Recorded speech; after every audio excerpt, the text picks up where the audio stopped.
ផលិតផលក្នុងស្រុកមិនត្រឹមតែជាទំនិញដែលបង្ហាញពីអត្តសញ្ញាណជាតិប៉ុណ្ណោះទេហើយក៏ជាទំនិញដែលបង្ហាញពីវប្បធម៌នៃប្រទេសយើងផងដែរផលិតផលក្នុងស្រុកក៏ជាក្បាលម៉ាស៊ីនដែលរុញច្រានសេដ្ឋកិច្ចជាតិឲ្យមានចីរភាពប្រេងកូឡាកសិករលាបភ្លាមធូរស្រាលនិងស្រស់ស្រាយការគ្រប់គ្រងការអភិវឌ្ឍផលិតផលក្នុងស្រុកបានន័យថាយើងគ្រប់គ្រងលើគ្រប់វិស័យទាំងអស់ផលិតផលក្នុងស្រុកបានជួយជំរុញដល់សេដ្ឋកិច្ចជាតិមិនឲ្យមានការហូរសាច់ប្រាក់ចេញទៅក្រៅប្រទេសលើសពីនេះផលិតផលក្នុងស្រុកបានបង្កើតការងារដល់យុវជននិងស្ត្រីកាត់បន្ថយការចំណាក់ស្រុកទៅរកការងារនៅក្រៅប្រទេសហើយផលិតផលក្នុងស្រុកបានជួយលើកស្ទួយជីវភាពកសិករនៅតាមជនបទដោយសារតែសហគ្រាសធុនតូចធុនមធ្យមបានទិញកសិផលពីកសិករដើម្បីផលិតជាផលិតផលក្នុងស្រុកប្រេងខ្យល់កសិករហិតស្រស់ស្រាយភ្លាម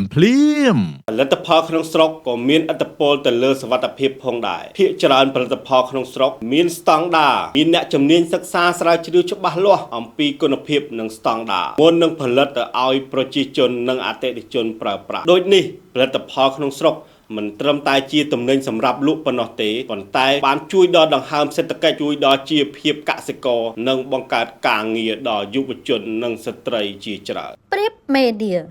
ចែករំលែកព័ត៌មាននិងចំណេះដឹង